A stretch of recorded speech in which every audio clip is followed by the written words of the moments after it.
Good evening, everyone, and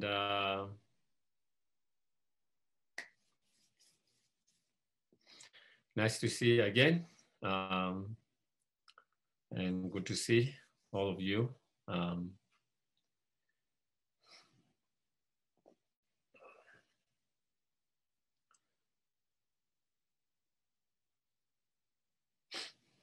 So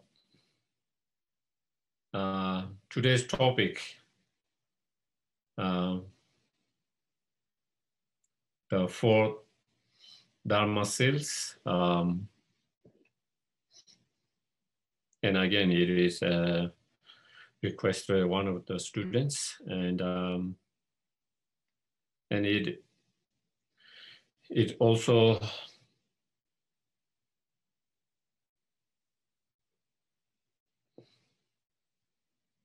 sometimes we wonder whether we are Buddhist or not. And one way of understanding, probably today we might be able to understand whether we are Buddhist or not. If we are still wondering whether we are Buddhist or not, what it means to be a Buddhist.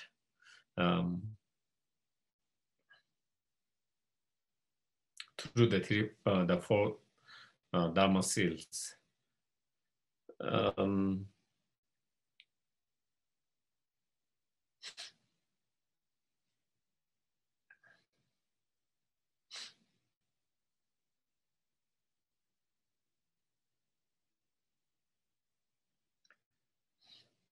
the four Dharma seals, we should understand, are presented and to be practiced in order to overcome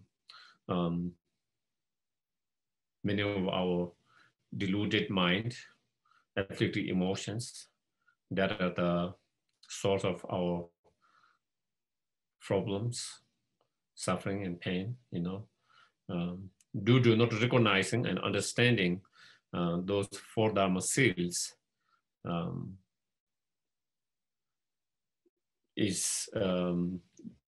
that lead to many others afflictive or afflictive emotions, and that lead to many others problems and sufferings.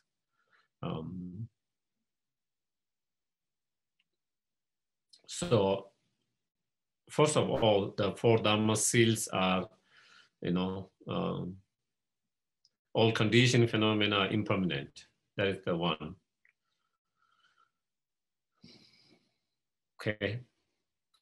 And so, due to not understanding the conditioned phenomena impermanent, we have a grasping of permanent. And because of grasping of permanent, and due to that, then it leads to many, negative emotions. Sometimes when we are dealing with difficulties, whatever that difficult might be, different challenges that we might be encountering in our life. And because we don't understand the impermanence of that situations or that event, that suffering, that pain, we grasp as a permanent, and therefore it feels like, it's not going to change. It seems like it's going to always be like that. And because of that, then it leads to more fear, fear, anxiety, frustrations, anger, and all this. But if we really understand impermanent nature of that situation, even though it's very difficult, not easy, but when we really understand impermanent nature, we already see the change happening, transformation happening. When you see the change, when you see change is already started, change is already happening, then we don't have to be so as fearful as normally we are. We don't have to be as frustrated, as angry as it is, So when we really understand impermanent nature of that, and same thing when good things happen in our life, again, there is a grasping because of believing is permanent. And then that could lead to attachments, sense of arrogance, all of that, again, different negative emotions. So, whatever happens, whether it's a good or bad, when there is a sense of grasping permanent, it leads to one of those negative emotion defilement, and that lead to many other emotional, mental pain and suffering. But when we understand impermanent nature of that, whether it's good or bad, you are able to let it go easily. You don't hold and grasp on that, And when we don't have that kind of grasping and holding so tightly, whether it's good or bad, we are able to keep our mind calm, peaceful, stable all the time. Our mind doesn't have to be fluctuating all the time due to the changes. The nature of all these conditioned phenomena are impermanent. That is their nature. And if we understand that, and if we accept with that and flow with that flow of the nature, then it is less painful. It becomes less painful. It's much more painful when we are trying to swim against the current, when you are trying to do something against the very nature of things. And that is, and not being able to, change that, trying to change the very nature of the things and not being able to change the very nature of things, then it makes me much more painful, much more painful. So anyway, that is the first one, all conditioned phenomena are impermanent. And second is all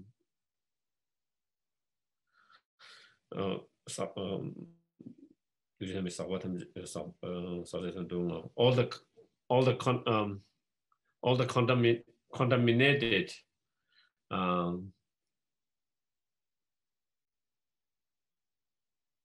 all the contaminated objects or experience are suffering. All the contaminated experience are sufferings.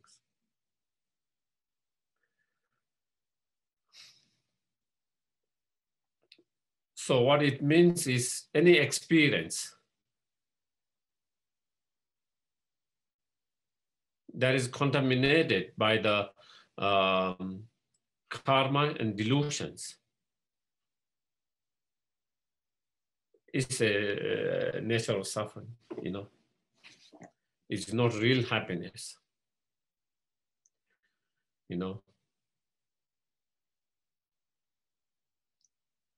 Some of our experience, even though it feels like joy and happiness at the very beginning, of course, some of our experience are very painful from the very beginning. The moment you experience it is painful, is suffering, is miserable. We experience that. Some of them, even though we feel like it is a pleasant, nice at the very beginning, but many of them, as we see, lead to more pain and more suffering, more disappointment. That change, whatever pleasant feeling we felt at the very beginning, it doesn't last as pleasant all the time. It started to change into pain and suffering.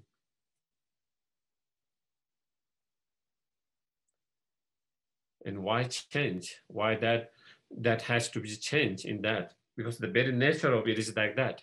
The very nature of that is not real happiness. It's not true happiness.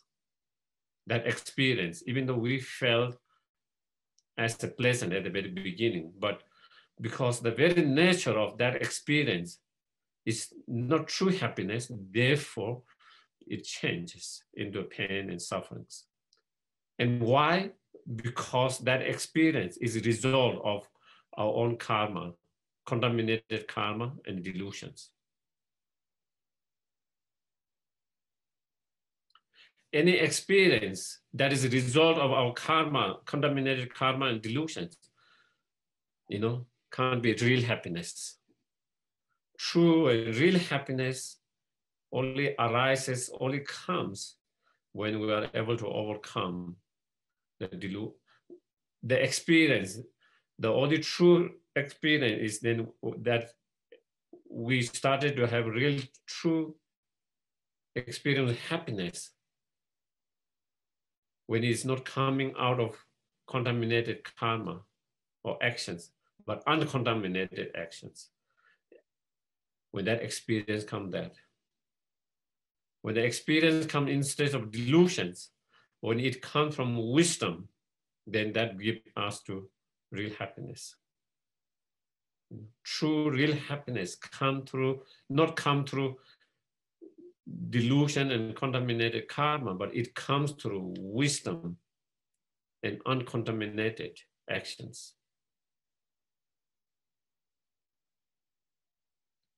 And so, even though all this experience that comes through contaminated actions and the delusion and suffering, but we still kind of believe and grasp it to be true happiness.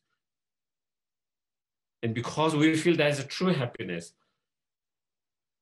then we, because we believe that is the true happiness, we try to,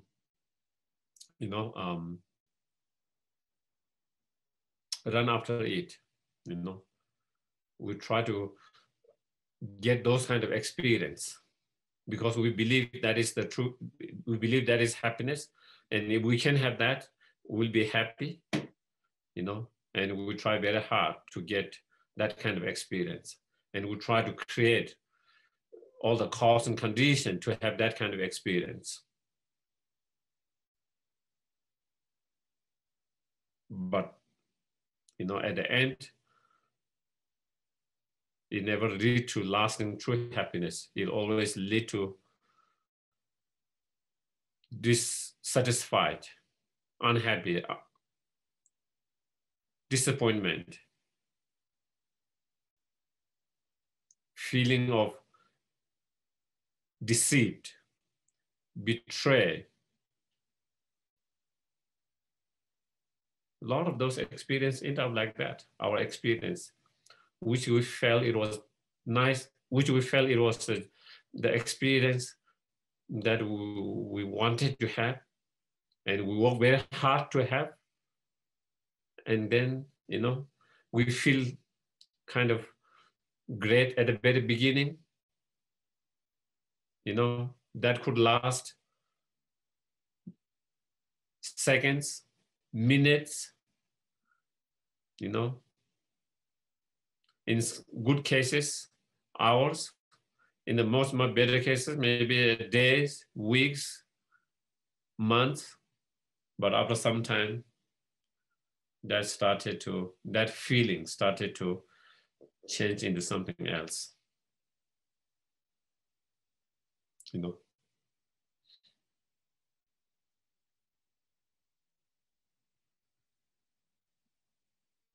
So that is why we keep on,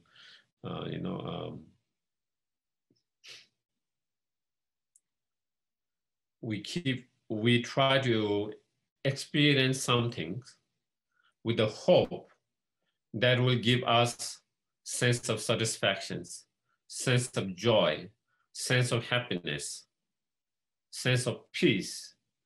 And we work very hard, But then a lot of time we see, instead of being satisfied, it leads to dissatisfied. Instead of happiness, more miserable and more unhappiness,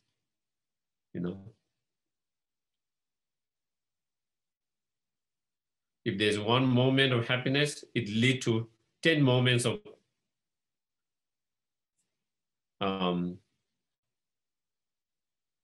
unhappiness, miserable in relation to that,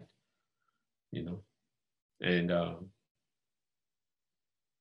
because that very experience is not true happiness because it is a result of contaminated actions and delusions.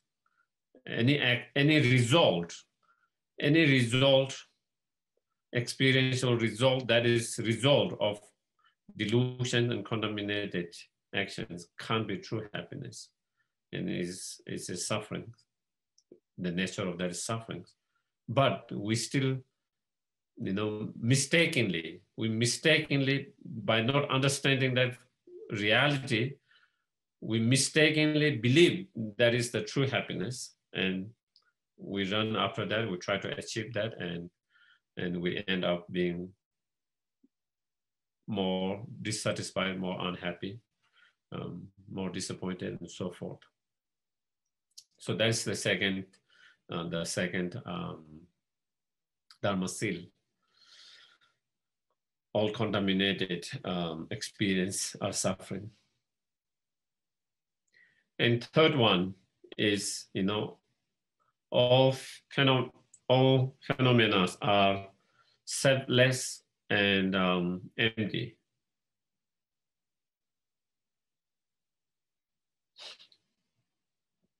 So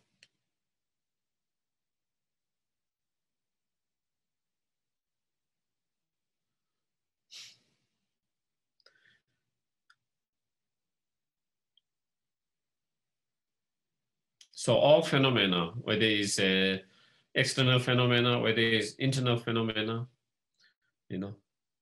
whether it's samsara, whether it's nirvana, whether it's sentient beings, whether it's the enlightened beings, none of them have, the essence of truly existence.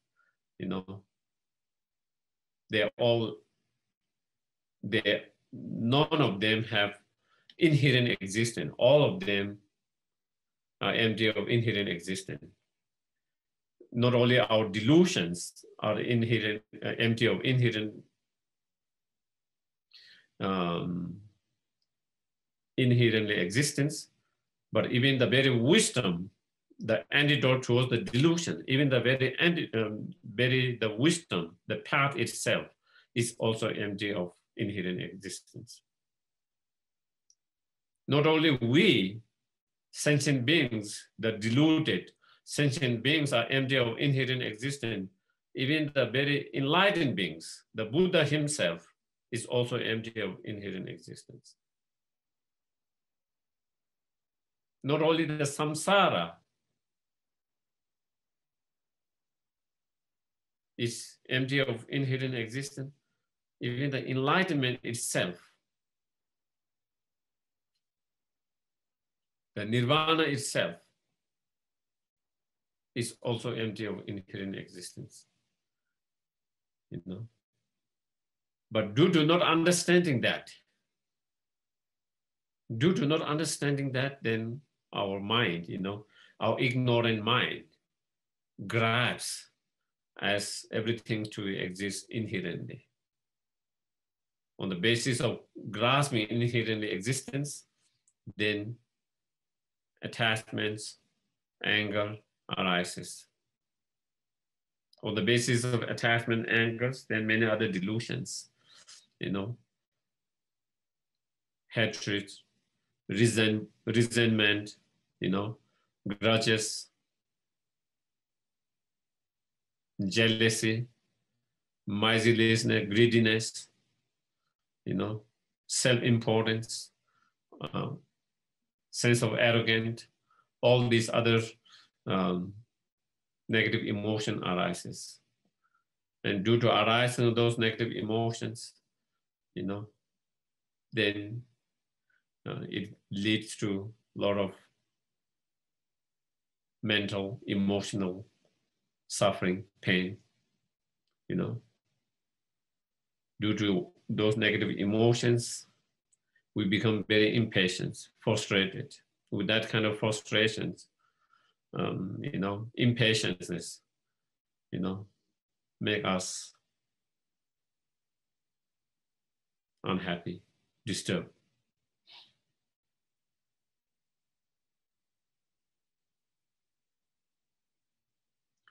due to being attached, very strongly attached to certain things, then we encounter a lot of fear, a lot of worry, a lot of anxiety. And through that kind of fear, worry, anxiety, again, we suffer.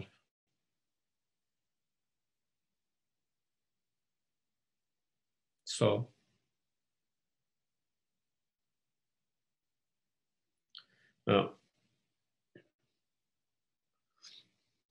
now I forgot which text by one of the Indian masters, as they said, for the more poor people, they have more suffering of physical sufferings. For people, wealthy people, they have more mental sufferings, emotional sufferings. And that was taught long time ago and is also very relevant now we see in the world. In undeveloped countries, there's more physical suffering,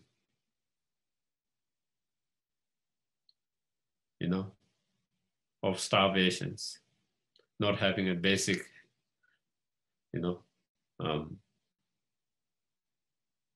basic necessities, needs, not having, clean drinking water, not even having a water in some places. Forget about,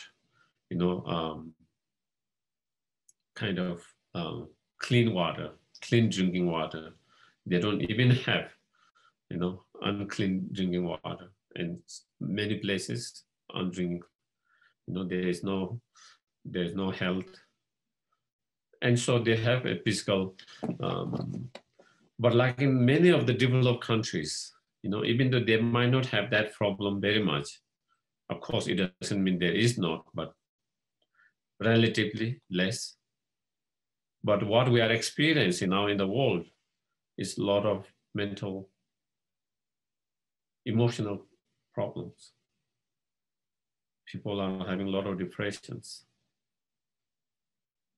a lot of anxiety, a lot of worries, a lot of fear, a lot of stress.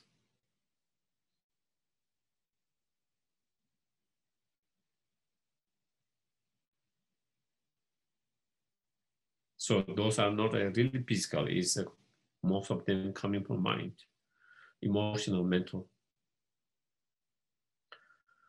And if we really check it, why do we have all this, emotional, mental problem? Where does it come from? Where does it come from?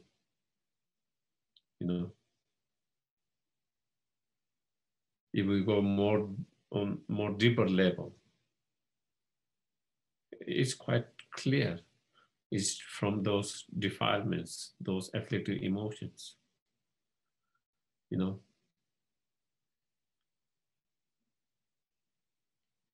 I fear about, if I fear about my health, my death, because I'm attached to myself. I don't want to die.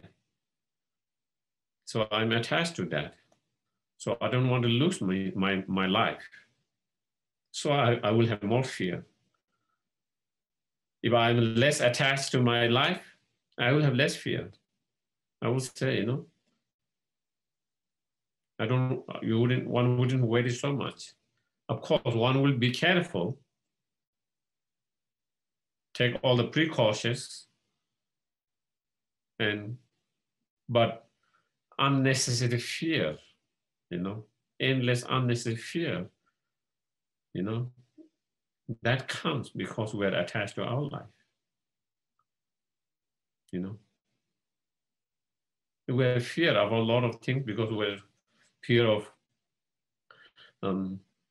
freedom, There's fear of losing freedom.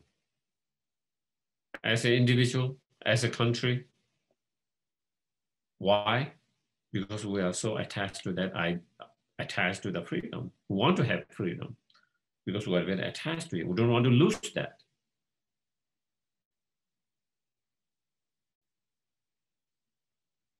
If someone has no attachment to that, that kind of freedom, whether it's individual freedom or whether it's a, more kind of a freedom, more on bigger level, then, people will have less fear. It doesn't mean they will be like a vegetable, It doesn't mean they will become like a vegetable, kind of no sense of emotions or feeling. They will still have feeling. They will still like to have the freedom, but they wouldn't have this constant fear all the time. And that is the same with everything, whether it's our health, whether it's our wealth, whether it's our relationship.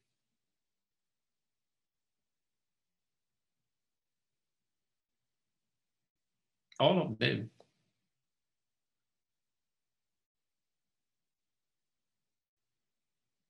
If you don't have any attachments, if you don't have any attachment to any of those things, we will not be so much fearful as we are now.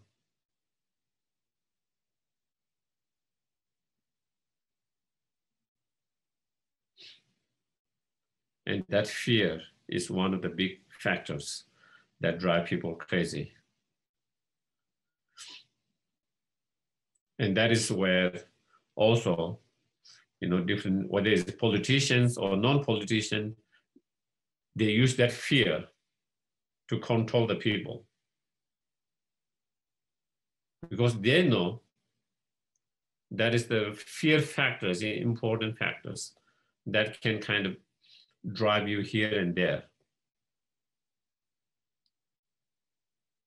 And because we have so much fear, you can be misguided, misled easily. If you have less fear, you will not be easily misguided, misled by misinformation or whatever. But when we have so much fear, sometimes we can become almost like blind to a certain degree. And it can be, easily manipulated. You become vulnerable. We become very vulnerable when we are very fearful. When you are too fearful.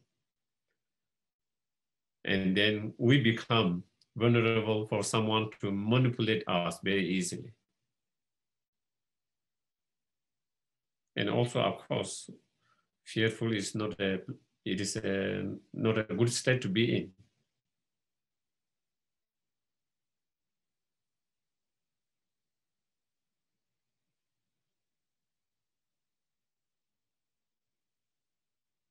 And the fear comes, if we really check it, it is absolutely, deep down, it's coming from the attachments,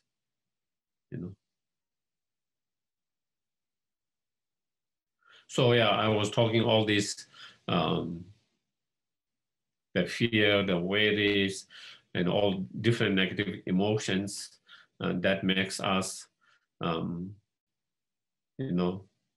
much more miserable, unhappy, all of them arises and come through that ignorance, the ignorance of grasping the self and others and all phenomena to exist inherently,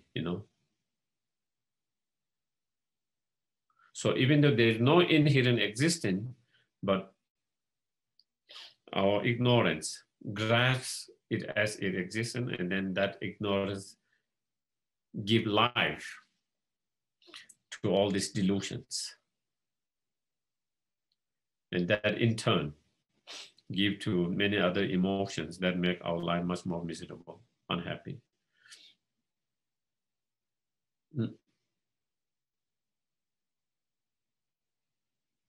So that is the, even though all phenomena, so that is due to not understanding this reality of how all phenomena are empty of inherent existence, due to not understanding that reality,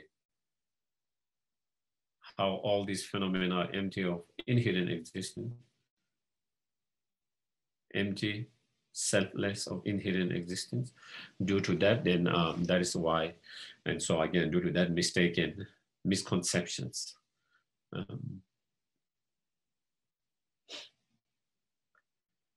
And the fourth is nirvana is peace.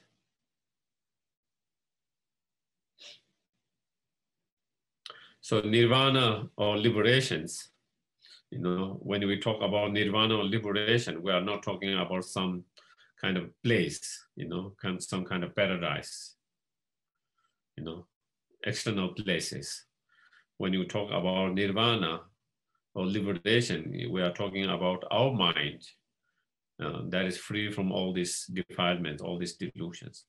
When your mind is free from all these delusions, all these defilements, then you have achieved the nirvana, the liberations.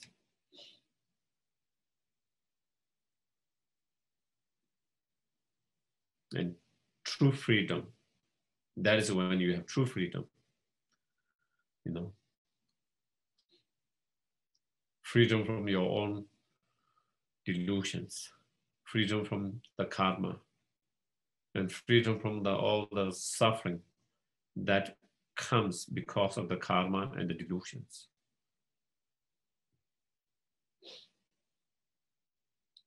That is called nirvana or liberation or freedom, whatever you call it. When you have that internal freedom, internal liberations, nothing bother you, nothing outside bother you, disturb you, your mind.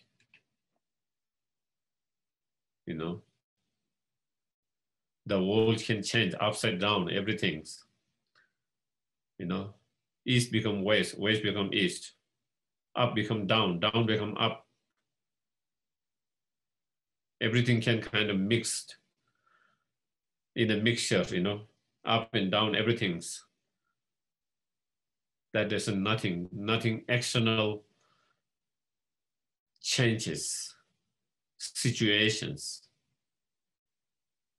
events, people's behavior, action doesn't disturb your mind at all. Doesn't disturb your mind at all, because there's no internal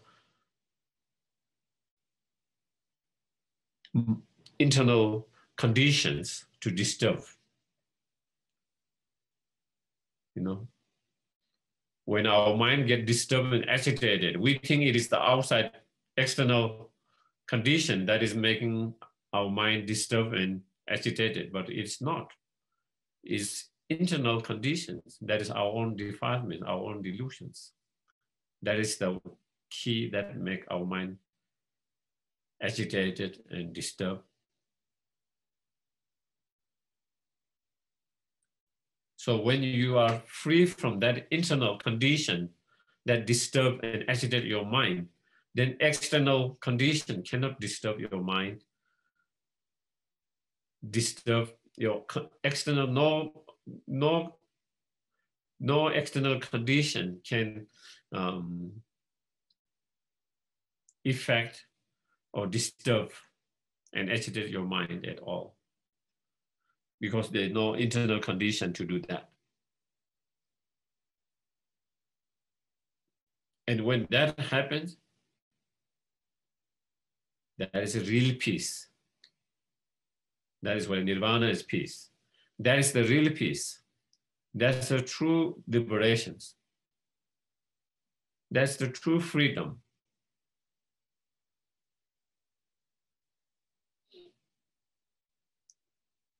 And that's the true happiness.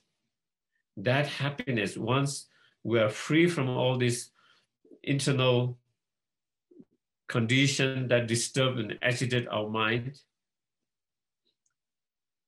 then, you know, that happiness is stable. It doesn't change like our present samsaric pleasure, happiness, that changes. Our pleasant samsaric pleasures does not last. It lasts for a few seconds. If it lasts for many months, years, that would be great, but it doesn't last that. But when we have this nirvana, then that will last forever. It's stable, reliable, and always happiness, unchanging. Unlike like now, happiness changing into pain. And that is the true peace. Peace. So these are the four,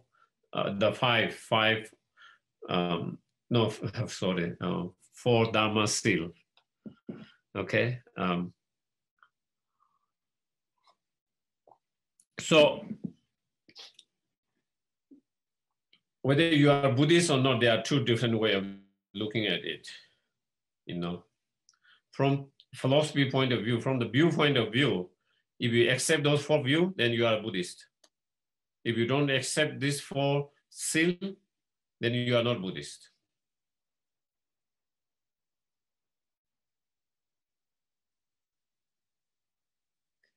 You know, from the viewpoint of view, from the philosophy point of view, if you have acceptance and belief in this, these 4 points or 4 reality, then you are Buddhist. You know, so that is one way of looking at whether we are Buddhist or not. You know, do you understand those points? Do you believe those points? Accept those points? If you do, then clearly you are a Buddhist. If not, then it doesn't matter. Even you say I am Buddhist, it doesn't become you Buddhist. You know, even you have Buddha statues, it doesn't become you a Buddhist.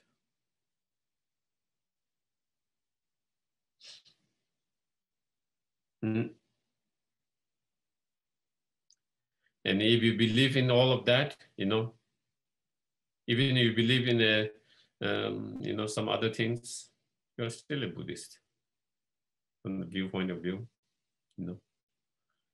So I think maybe I want to go blah, blah, blah too much because again, normally these events are supposed to be more question and answer and more interactive. So I will kind of open for some questions. If anyone has any questions or any comments, any experience, any sharing, please feel free, comfortable without any hesitations. So you can either unmute or you can send in message by chatting. So can I ask you, Geshe? Yes, please. What's the meaning behind seals? What does that mean? Seals means like, you know, old time. I guess now we have stamp, but like when the king make some announcement or some give the seal to prove that is a authentic order from the king, you know, to prove that is true and authentic. And so here, I mean, this is the truth in a way, you know, seal, It's like the seal of the leader or the king, you know. So when they have to make some announcement, so there is the seal. If you have the seal, then you know it is coming from the leader, it's coming from the king. If you don't have that seal, then it could be coming from someone else. You can't take it as authentic. So, and so in a way, so these are like the truth, you know, the truth. So that even though it can, in these cases, even though sometimes when we call Mahamudra and Great Seal, it has a different meanings, you know. So seal can have a different meanings according to the different context of the teachings. You know, I think that is, I think we have to understand, yeah, I think same words can have a different meaning within the context of different teachings. Sometimes we might be using same word, but it could mean different meaning according to the different context. But in this is like the truth. Yeah. Yes. Any other questions? Geshe, Jackie has one. Okay. Go ahead, Jackie. Thank you. Geshe, maybe like many others, it's the second one, contaminated phenomenon cause nothing but suffering. I believe that only theoretically, so I may not be a real Buddhist. You know, I believe in it theoretically, but I know as soon as this is over, I'm going to go exactly to my comforts, you know, my coffee, my TV, all those things that ultimately is causing me problems and suffering and obscuring my enlightenment, you know. Uh-huh. Well, if you have a understanding and belief theoretically, that is what it is at the moment, you know. Even we don't have the realizations, you know. Of course, having realization is another thing, you know. It is another matter, and so if it is so, whether you are Buddhist or not, from the view of lost point or tenet point of view, it is not about having the realization. Of course, that would be wonderful, but it is having that kind of theoretically accepting that those are those points. Yeah. Yes, Sheila, I know I don't have the realization. I just want you to pray that I even get a little willpower to pull myself away from all the easygoing stuff, from being lazy. Uh-huh. You Me can think too. about. I'm in that category too, so. Thank you.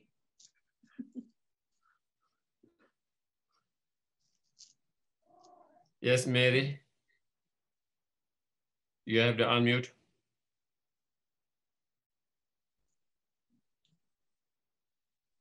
Just had to figure out how to unmute. Where did the Four Seals teachings come from? It wasn't taught by the Buddha, it came in later. Is it attributed to any particular tradition? It comes from sutra. Sutra. There is even a sutra in Tibetan. The sutra of teaching the four. Sometimes it's called Four Seals. Sometimes it is called Domshi. It's like the Dom means the essence, you know, kind of the essence or concise. I think maybe there's a different translation, but normally Dom means kind of the essence of the concise. So it comes from the sutras, and so it does come from the Buddha. Oh, okay. The first time I read anything about the Four Seals was in a teaching by Songsar Khyentse Rinpoche, and the second seal he translates as all emotions are suffering, all emotions are suffering. That really sat me down when I first heard it. I can understand it when it's explained the way you did it today with the different words, but just the all emotions are suffering was an abrupt introduction. Mm-hmm. I think there are some questions. Let me see. I think Mary, you already asked. If the time has no inherent existence, then we should be able to be reincarnated in the past.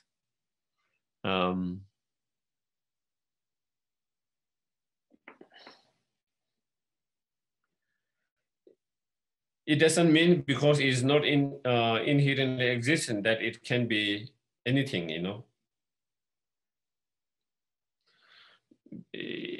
This cup is not inherently existent, so that doesn't mean this cup can become a book, can transform to a book. Or so because it's not inherently existent, therefore it's dependent arisings. Because it's dependent arising, therefore it has to depend on certain particular cause and conditions. It doesn't come from any condition, any cause, you know. Every object has a specific cause and conditions or depend on particular factors.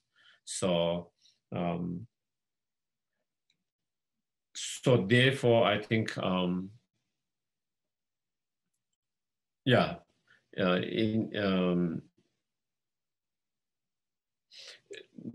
not having inherent existence does not means that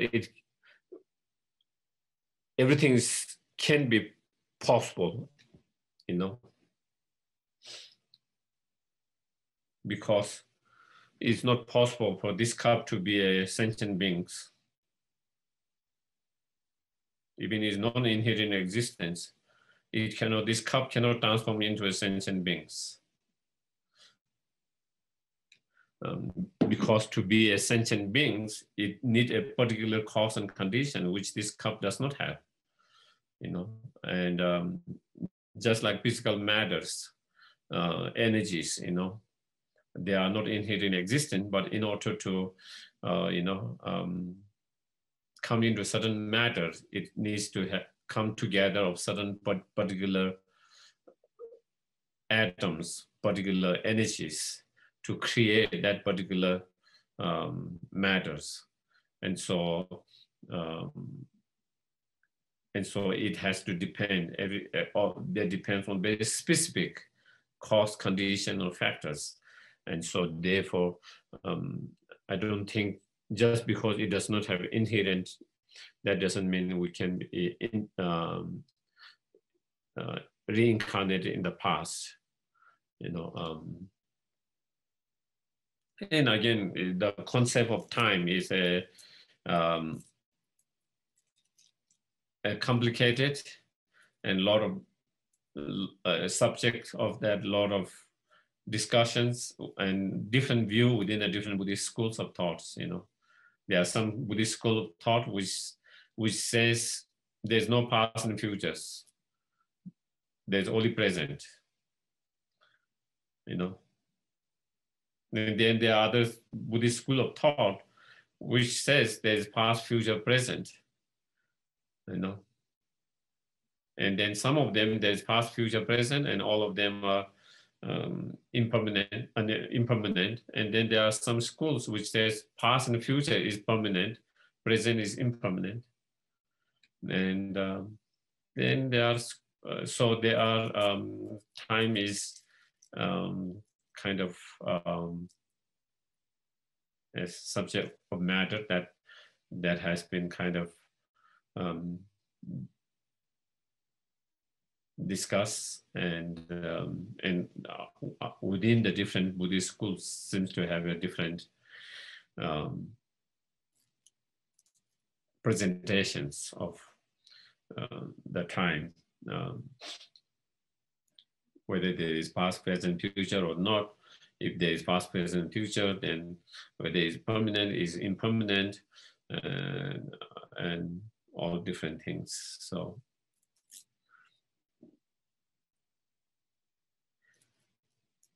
So any others? Anyone has any other questions, comments? Yes, Eytan? You might have to unmute your... Yeah, Yes. yeah. You can hear me? Yes, yes. In psychology, we learn how to accept unpleasant experiences. Tomorrow, I'm going to have an unpleasant experience, and the next day.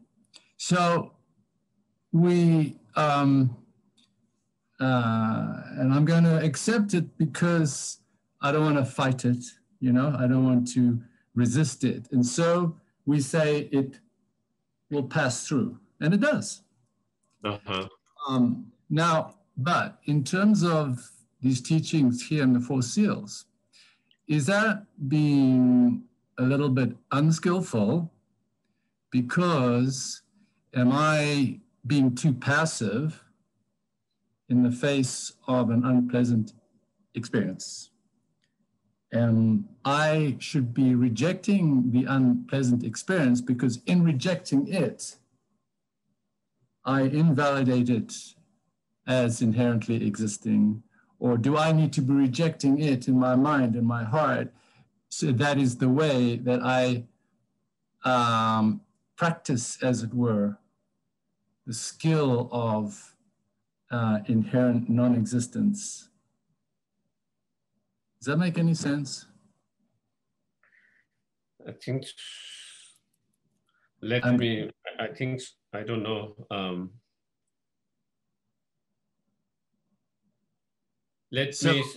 Yeah. I think, you know, when you are trying to deal with the unpleasant experience, I think there are many different practices that one can apply, you know, different approach, different practice, different approach in dealing with that. And again, you know, certain approaches are more suitable, more effective to certain individuals than others, you know, because we all have different minds. And then, of course, one approach is, as you mentioned, you know, it is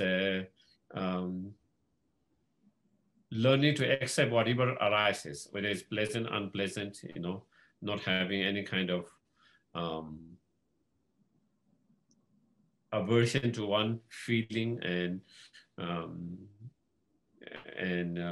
wanting to another feelings, you know, such as having aversion to unpleasant feeling and having a wanting for a pleasant feeling. So without having any kind of that kind of approach, but trying to develop more kind of equanimity and trying to accept all of that.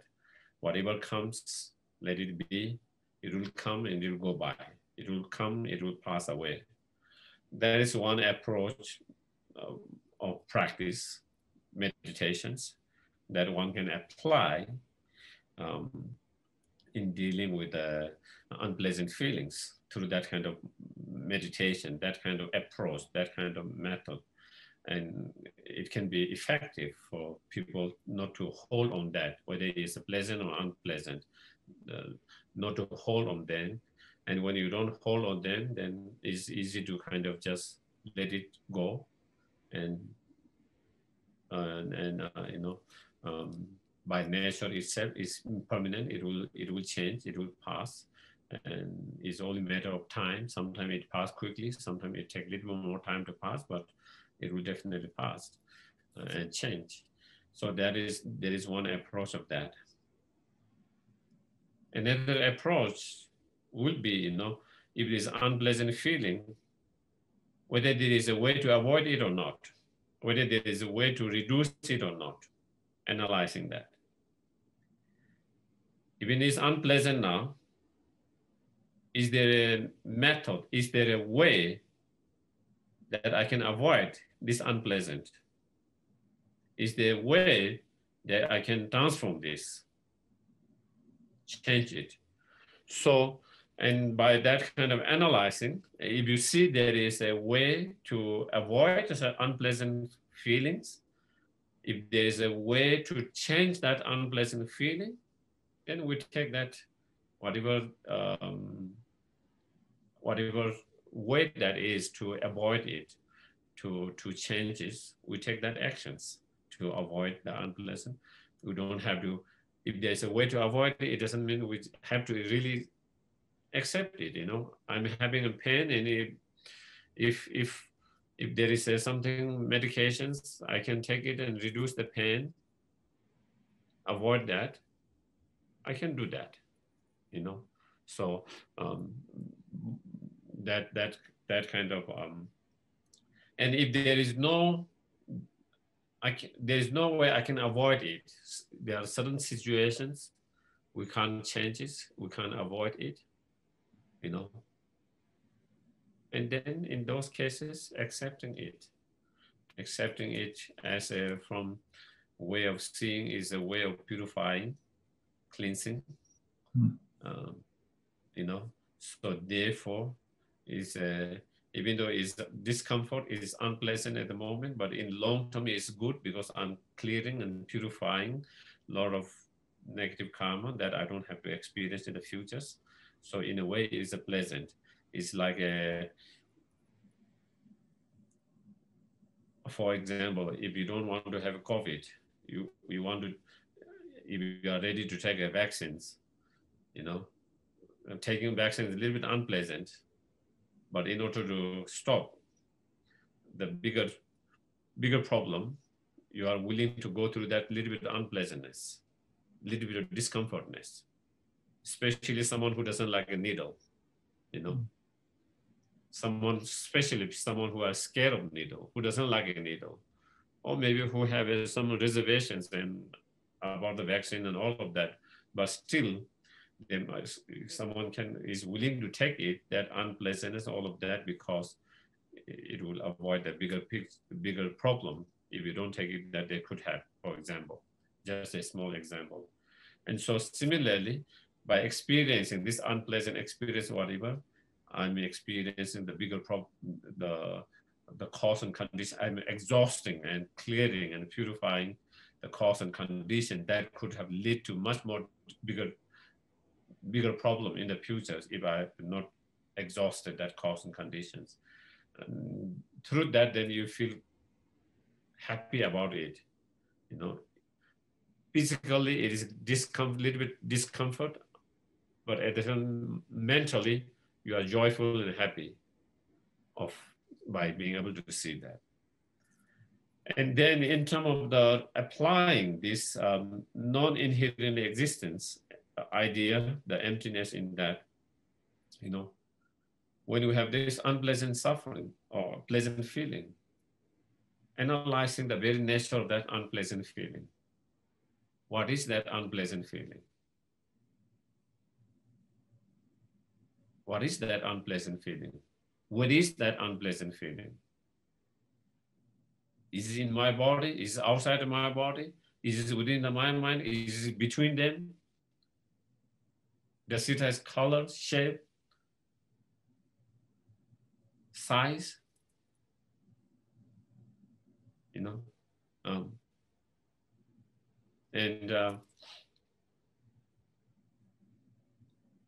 and even within that, you know, is the first moment of that unpleasant,